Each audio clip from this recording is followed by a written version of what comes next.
Ladies and gentlemen, founders, dreamers, and doers, welcome to the 100th episode of the EU Startups podcast. That's right, 100 episodes of incredible insights, jaw-dropping stories, and startup wisdom that could power a small country. To celebrate this milestone, we've curated a special compilation featuring the best and brightest who've joined us. Think of it as the greatest hits album for startup enthusiasts, minus autotune.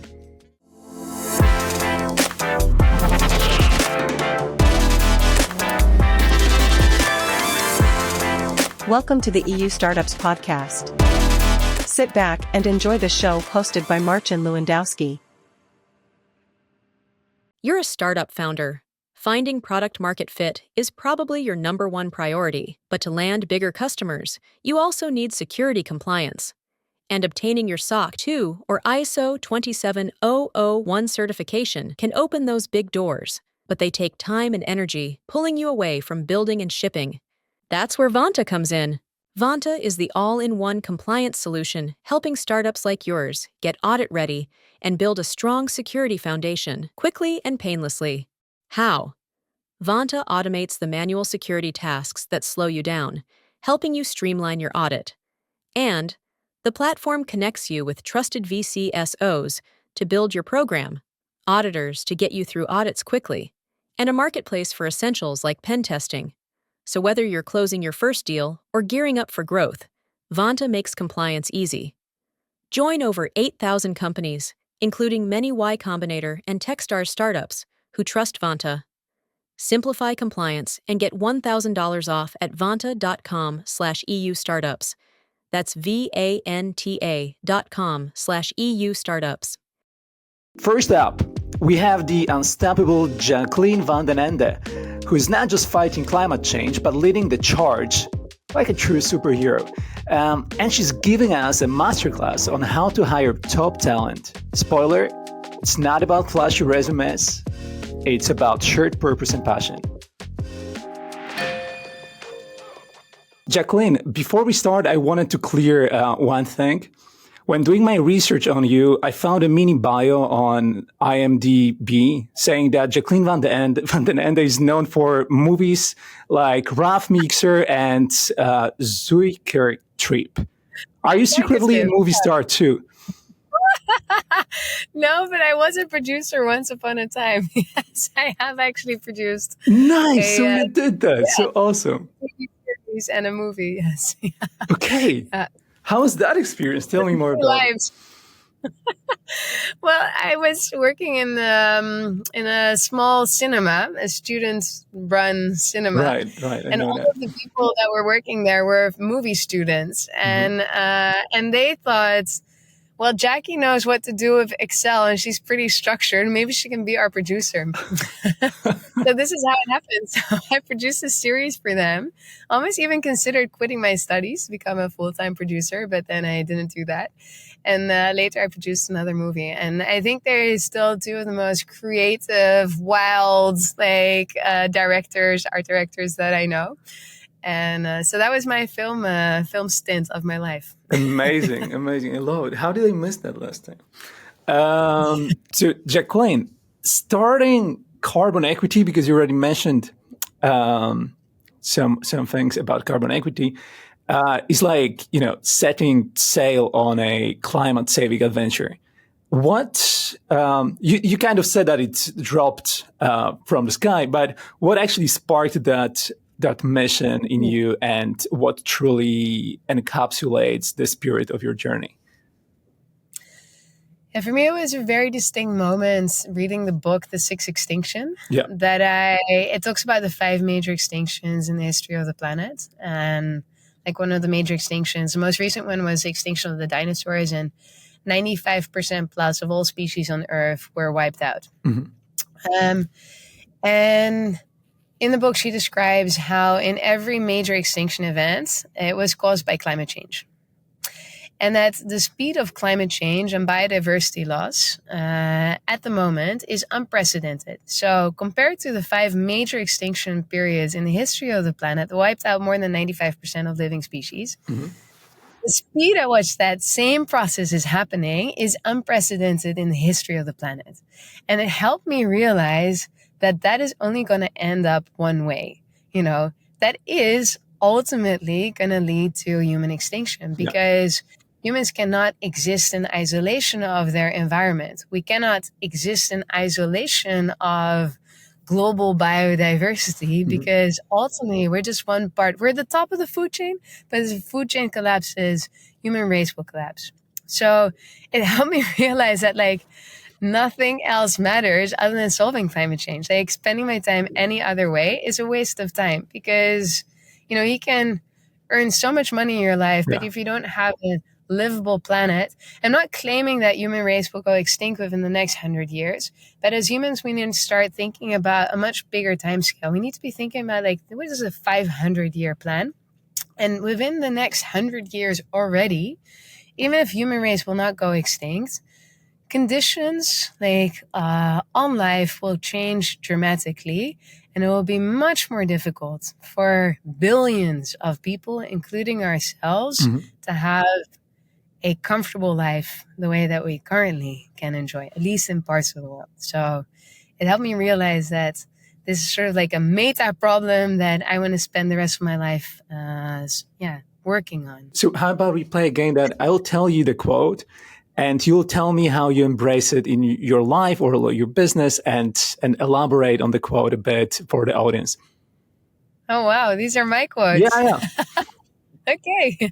Yeah, let's do it. I'm very curious. All right, ready? So, Jacqueline, excellence in team selection is paramount. Never settle for mediocrity when hiring.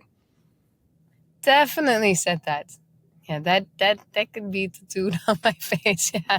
Yeah. That's one thing. I've had the privilege of hiring tens, if not hundreds, of people. Like in the Philippines, where I led businesses up to 500 people. That's the only thing I did. I made many hiring mistakes in the beginning of my career, where the classic mistake is to fill seats and to hire people who can do the job. It sounds counterintuitive, but it's a mortal sin to hire somebody who can do the job. What you want is to hire somebody who will excel. And I see that on a scale of 1 to 5. Where 3 is somebody who can do the job, somebody who can do sales, or somebody who has marketing experience and can therefore, do the marketing job. Never, ever hire somebody who can simply do the job.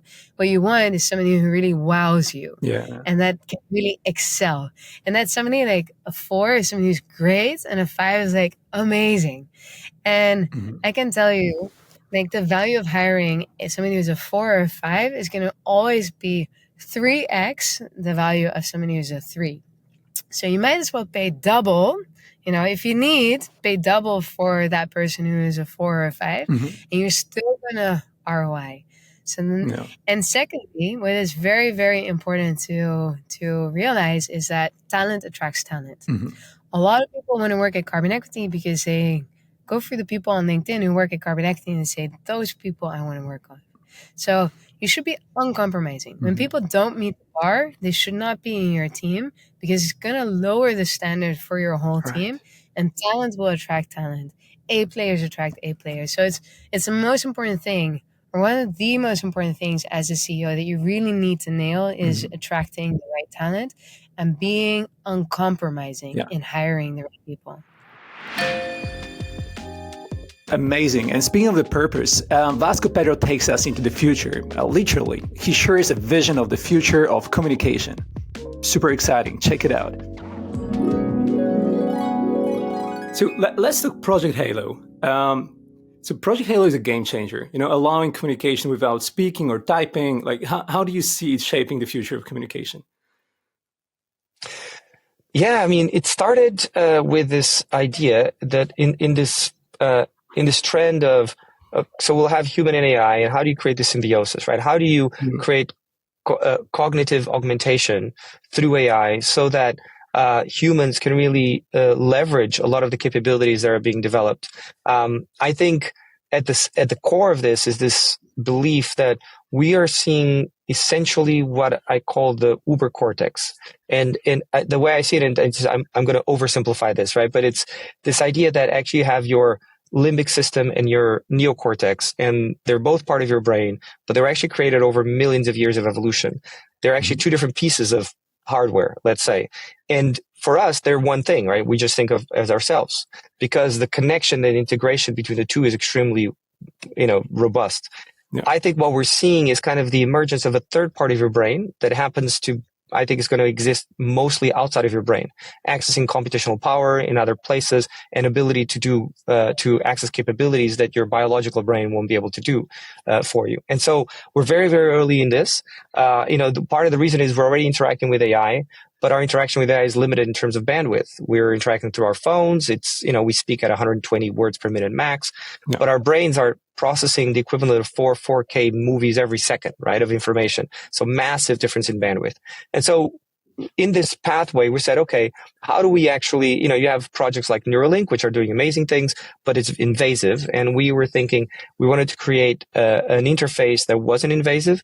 And so the idea was to create a neural interface and then connect it with an AI, so an LLM, to kind of start accessing those capabilities. Mm-hmm. And as we started exploring, what we realized is we had a lot of intermediate steps. So we're far from getting to a point where, you and I will be using a device like this to do to have this conversation using telepathy, which I think it's going to happen in our lifetimes, but we're kind of not there yet.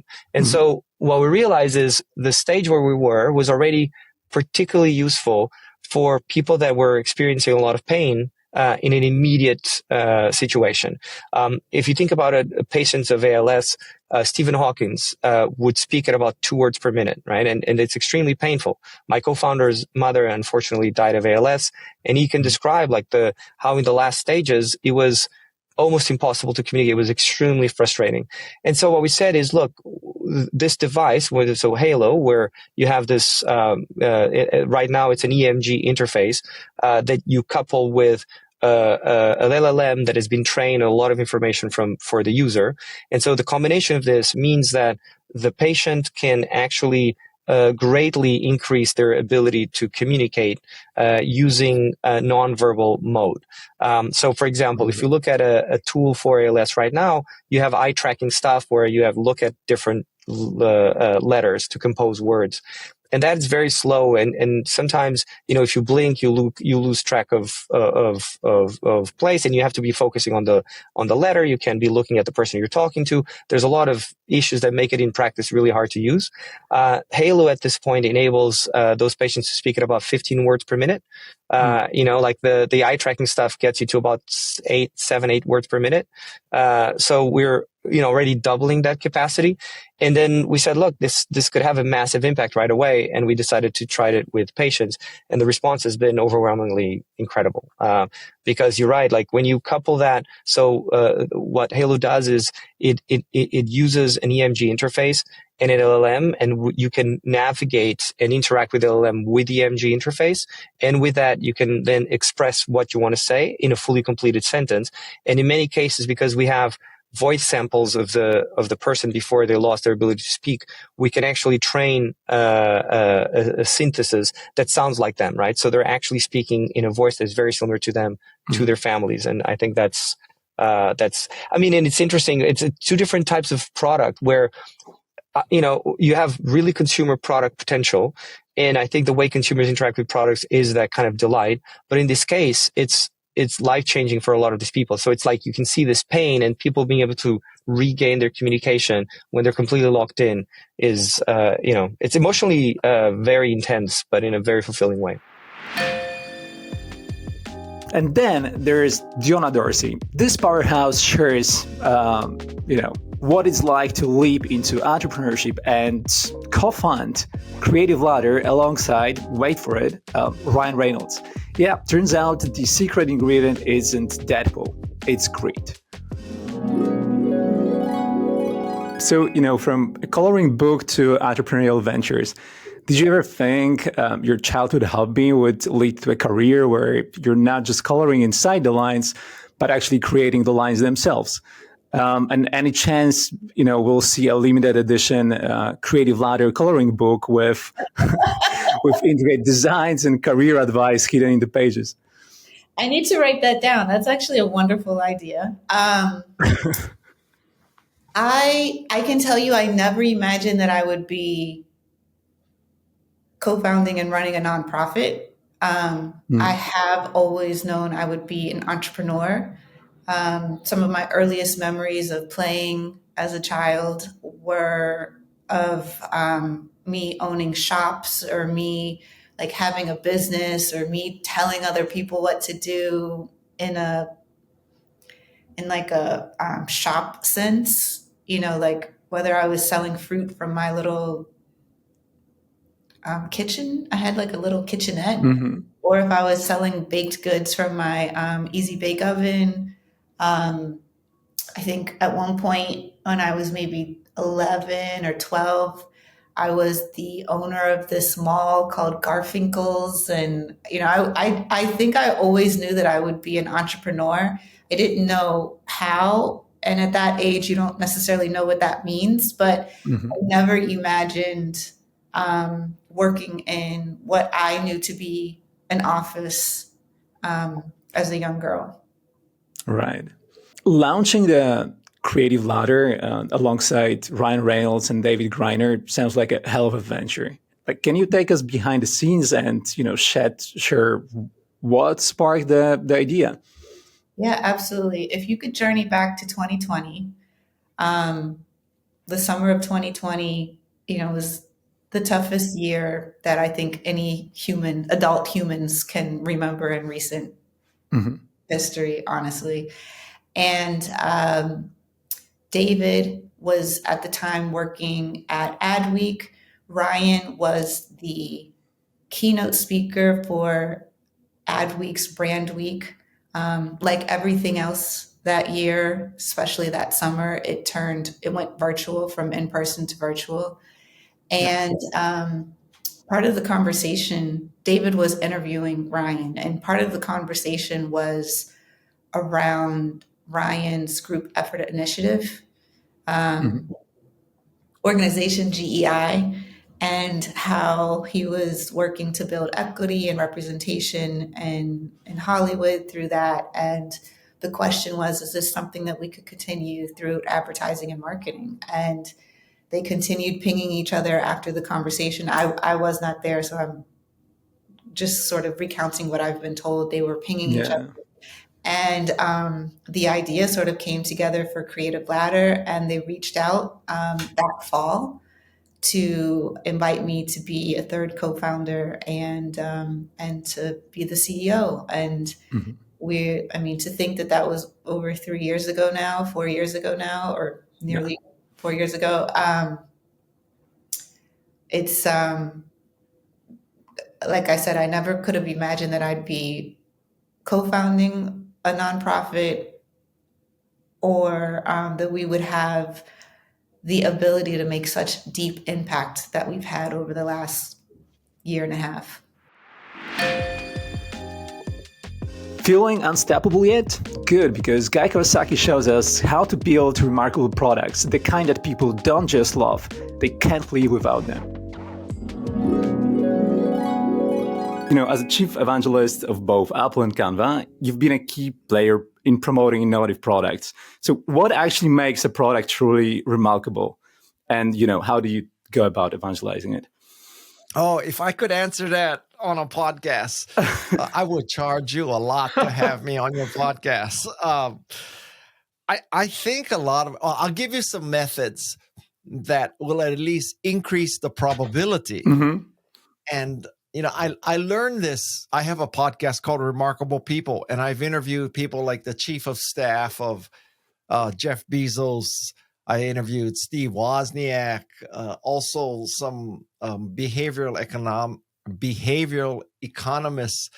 And so from a both academic and entrepreneurial perspective, I've gained a lot of insight. And then, of course, I lived that at Canva and Apple. And I think that it starts with some theories. So one theory is that you work backwards from what your customer would need, as opposed to forward from what you like to do, you have been doing, you can do, et cetera, et cetera. And I think one of the great examples of this is that Kodak in 1975 invented digital photography. Of course, we don't associate Kodak with digital photography. In fact, many of your listeners may not even know who Kodak is anymore. But, I think Kodak was working forwards. We make film, we make negatives, we make, prints. We're a chemicals company, and that's what we're going to do. And we're very successful at it, and we like doing that. But if you work backwards from the customer, you'd have to say, well, what were customers really getting from Kodak? And what they were getting was the ability to preserve memories. So Kodak was fundamentally in the preservation of memories business, not the chemicals business. So if they had worked backwards from the customer, they, I hope, would have embraced digital photography, and they would use chemical photography to fund digital photography. And, Kodak would be what Sony is today. So that's one example of working backwards. Another is to either go and see your customer in action, or even better, go and be your customer in action. And so when a Toyota's theory is go and see. So if you want to know what's happening, you don't just read reports, you actually go onto the factory floor. Or if you want to see, Chrysler just introduced the minivan.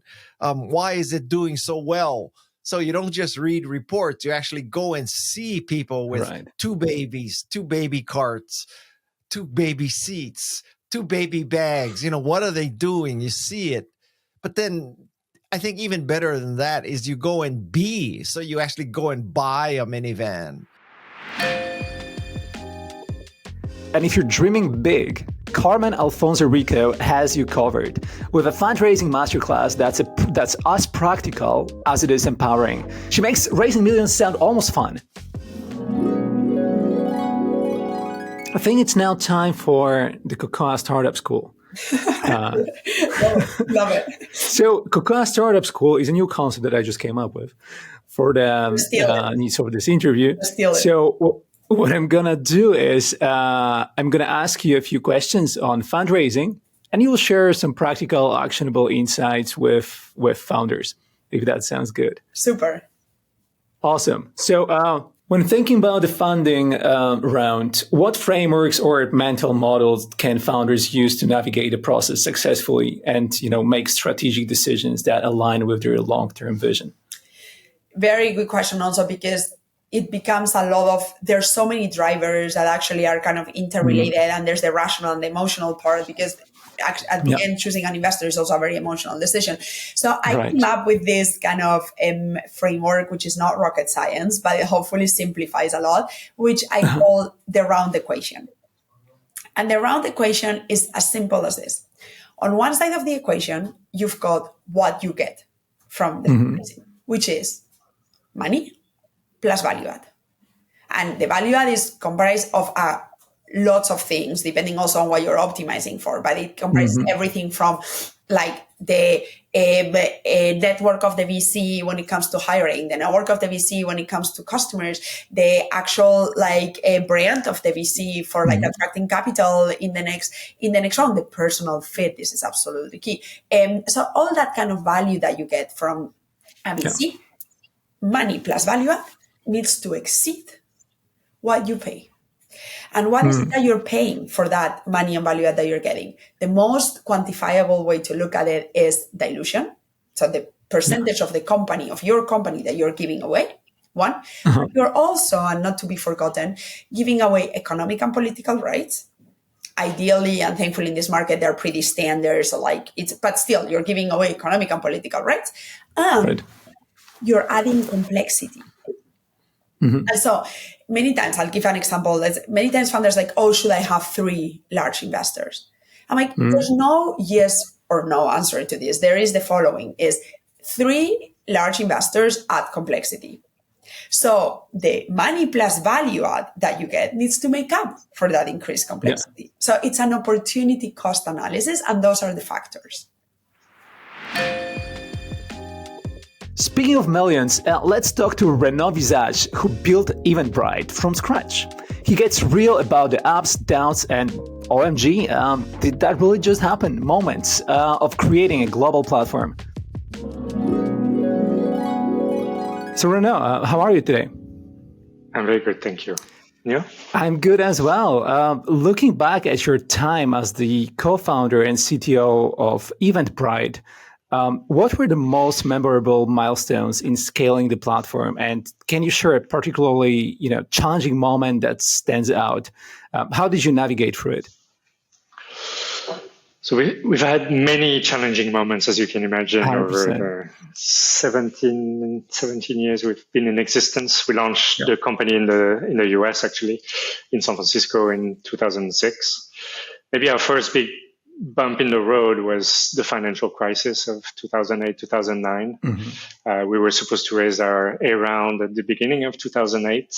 And then that's when all the funds decided they didn't want to invest anymore. Right. There's a famous Sequoia Rest in Peace presentation that was referred to.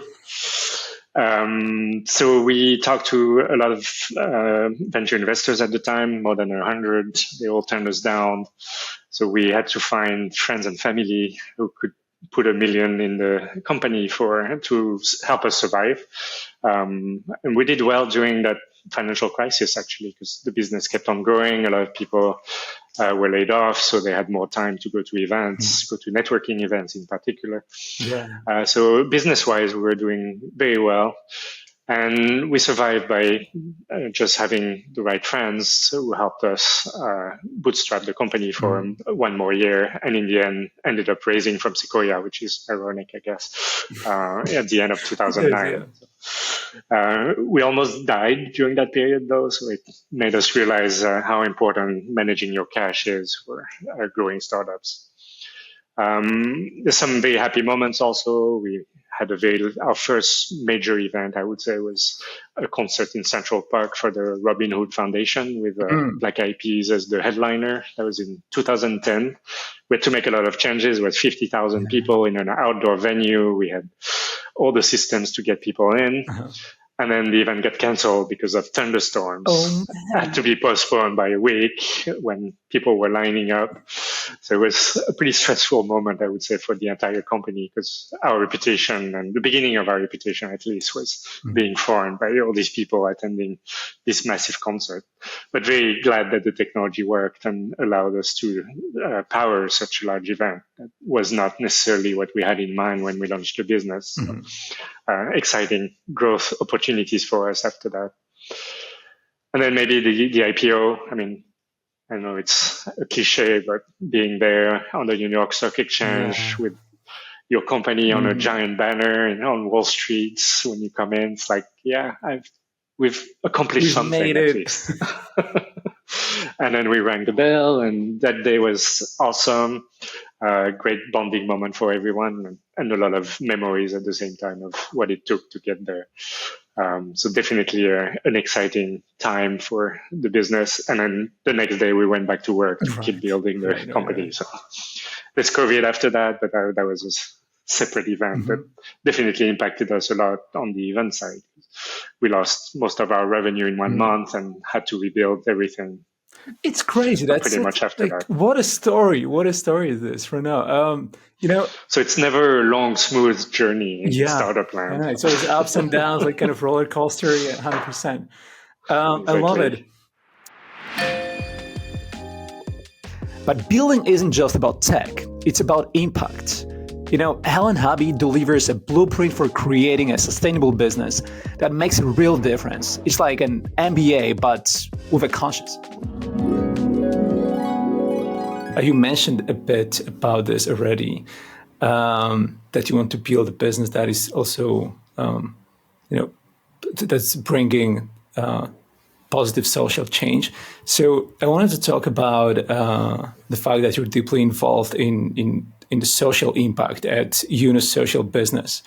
Can you share a story of a social project that resonates with you, or like maybe some initiative that you've been working on there, and how does social entrepreneurship kind of intersect with your vision for the future? So first, I think they're doing an amazing job, and they're funding tons of projects. One that comes into mind, for example, it was a depollution water project, and it's a profitable business, but it has also a very clear positive impact on the society. I think profit has to be for something, right? It's very important to give meaning to what we're doing. It's very important we just come here on Earth, and then question is, what can I do with our talent, with our intelligence, with whatever we've been gifted for, to improve the situation and to leave the world a bit better than when we arrived.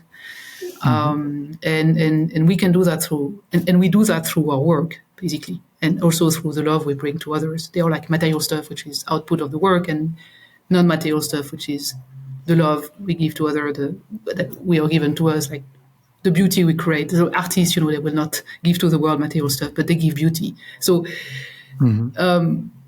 the in a business, it's you build a company, which is like a body, and you have the responsibility for your employees, and you create stuff. So question is, how the culture you create this happiness, how you create the love, within the company, to unleash the talents of your people, to give them trust, to give them this trust so that they can overcome obstacles. And how does your product improve the situation around us?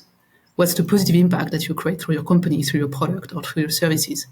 And then profit is just it's super important because company is profitable, because that's the way for a company to be sustainable.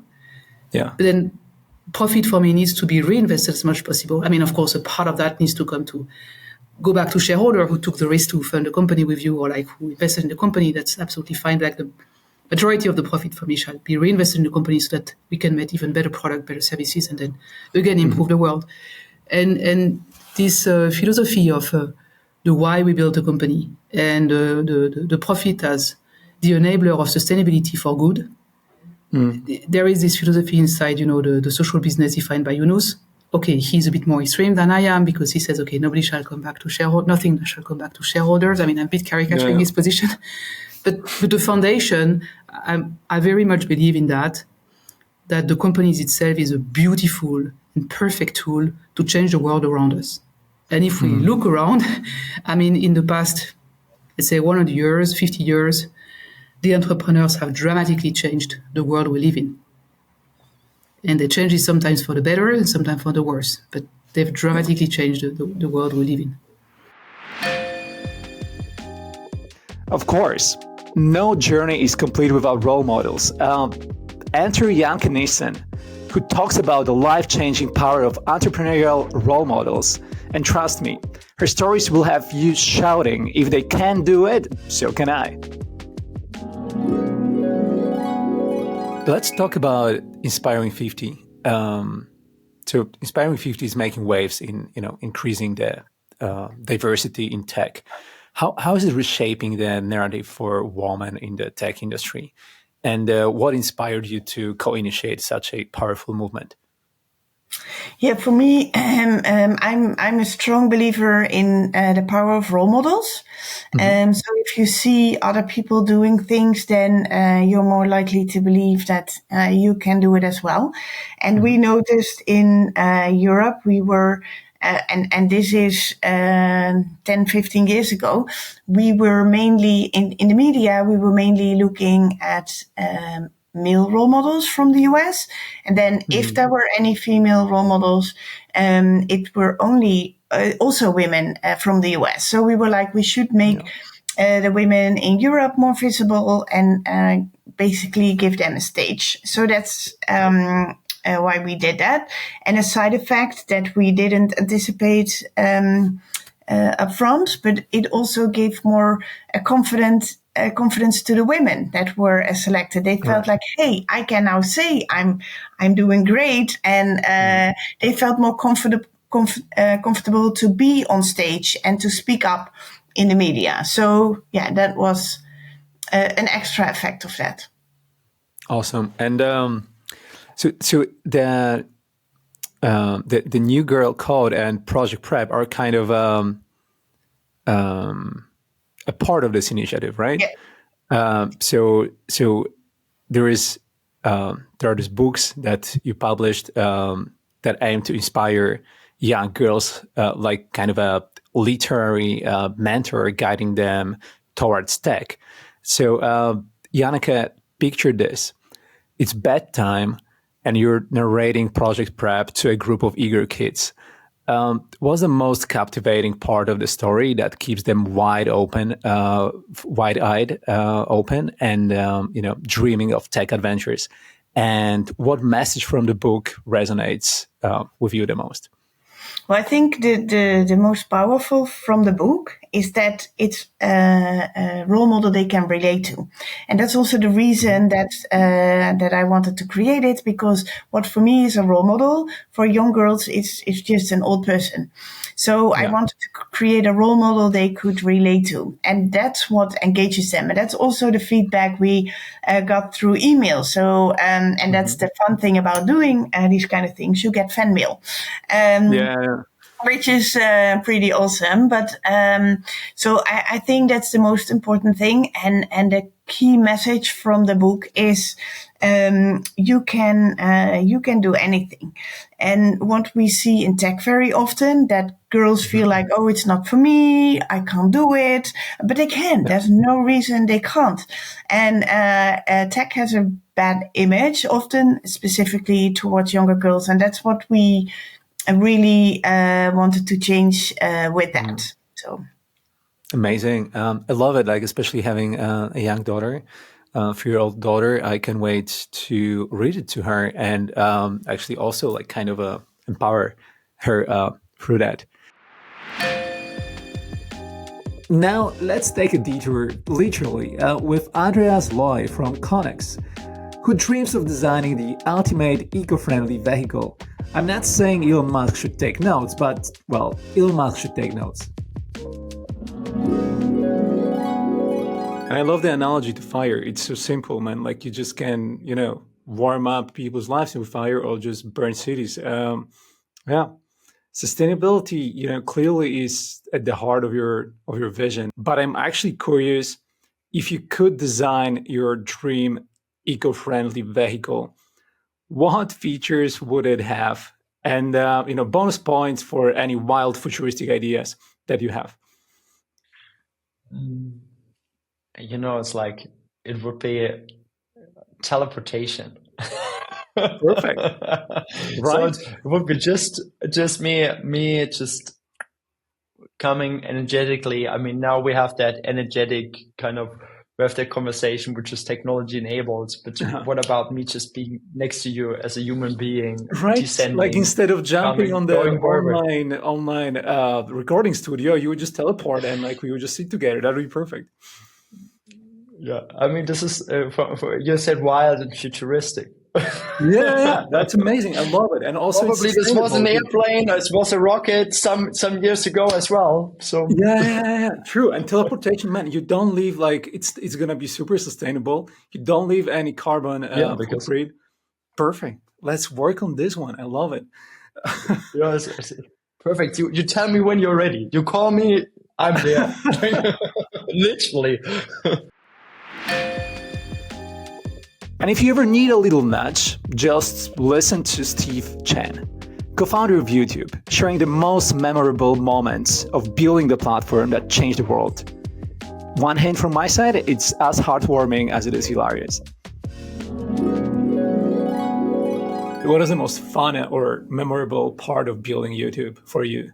Is there a particular story or a moment that still makes you laugh today? Yeah, of course. Like we sold it at a pretty early time, right? And so but I think that the early tales, the early experiences that really ring in my mind are the early days when you're just getting, what should I say, glances as to the rest of your user base telling you that your idea may have a future. And so, for example, I still remember the first few videos that received over 1 million video views. And Nike was one of those people that uploaded one of the first videos with Ronaldinho juggling this soccer ball, right? And it took a while because they uploaded it under this username, Joe B or something. It was trying to be anonymous, not to name it Nike. But for us to see that video and then for us to connect it up that was Nike's marketing department, that was like I mean, for Nike's marketing department, which is usually pretty adventurous, they explore and they take, they're pretty courageous to use your service as a platform to try to do some viral marketing. That was like a big winner. And then of course, like there's these moments where, you see like the bigger shows like NBC and some of the bigger TV stations starting to upload clips from Saturday Night Live and things like that onto the service to be able to use the platform as a way to show content to people that may have missed it because they weren't there to watch the TV show when it aired. I think, the instances like that, I think when I saw, like, there was one time when I was watching the news and the news was using a YouTube video because that was the only. It was a small crime that happened. It was like a road car accident on the Bay Bridge in San Francisco, and I just remember turning on the news that night, and the video that they used, they didn't have any other video, but it was actually someone else using their phone taking a video of that incident. And now we see that a lot more on just social media where it's not a official TV channel that's out there with their film crew taping this, but in fact, it's just somebody that uploaded 15 seconds of their video from their phone. But when you started seeing that early on, back in like 2007, 2008, that's when you start realizing like there's a lot of potential here that just can't be done in the traditional media channels other than through YouTube. Next, we turn to Julia Hawkins, who reminds us that success isn't just about working harder. It's about visualizing and manifesting the future alongside your team and founders. Trust me, her approach will give you goosebumps. You dream with founders. So do you visualize a lot, like how it's going to be in the future? When, like, how do you? Yeah. Definitely. I think manifest these things. One of the core things that we do is that we work with founders to write the Wikipedia article entry for the company in 10 years' time. The founders obviously write it, and then we do a session to talk about it. This is awesome. Actually, it was one of our founders who did it. It was Ronan at Recce. He did the first, when he was starting to talk to us years ago, this was one of the things that he did. And we thought it was so great to enable us all to align on the vision. And it also actually facilitates a discussion around the struggles and the challenges and the criticisms, because that's obviously a core part of the Wikipedia too. And so, we do this as an exercise. And I think it's a really important part of, before you get into the nitty gritty on like what are you going to deliver in the next 18 to 24 months, and let's align on the big picture. And speaking of goosebumps, we close with Maya Raichoora, who guides us through a short visualization exercise that's so powerful, you'll feel ready to take on the world by the time the episode ends. Actually, everyone loves a good visualization exercise. Could you guide us through a mini session or share a simple exercise our listeners can try at home? Yeah, so I guess, okay, this one is really good for managing your emotions, okay? So sometimes I do like a lemon one, but I actually want to make it really practical here. So, okay, as founders, as CEOs, whatever you are, a high performer, it's very easy that we can get anxious or nervous or frustrated or whatever it might be. So the thing I'm going to teach you called creative visualization. And creative visualization is we are creating the images, environments, and feelings in our mind before they've happened. So why we can use this for our emotions is I will guide you through this. And all I want you to do is basically just keep an open mind and try this out. It's only going to take 90 seconds. So I want you to close your eyes for me. Okay. And I just want you to think about an uncomfortable emotion that you have been feeling at the moment. So it might have been, you might be anxious about something. Maybe you're a little bit worried or frustrated. Maybe you feel a bit stuck. And I just want you to locate in your body where you feel that emotion. So it might be in your head, your heart, could even be in your gut, wherever it is. Yeah. And now, using your mind, I want you to add a shape or a color to this emotion. So it might be like a red fire, it might be an icy ball, it might be like a knot, whatever it is. I just want you to see that in your body, see it very clearly, the color of it, shape of it. And even think about what's the temperature. Is it cold? Is it warm? And now using your mind, I want you to make object or character or shape, just make it smaller and smaller and smaller. And again, just keep making this shape smaller and smaller and smaller. Your mind doesn't know the difference between what's real and what's imagined. So we're using the visualization to dissolve and release this emotion. So really make it small until it's the size of a pea. And now just taking a deep breath in and release.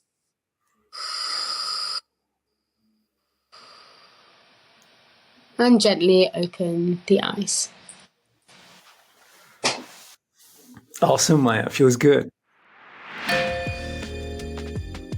And that's it, folks. 100 episodes of ideas, inspiration, and innovation. Thank you so much for being part of this incredible journey. It's your support, your curiosity, and your drive that makes this podcast what it is. Here's to an amazing year ahead, filled with more groundbreaking guests, more bold ideas, and more reasons to believe in the power of startups. Until next time, guys, happy holidays, a spectacular new year, and we'll see you in 2025 for next chapter of the EU Startups podcast.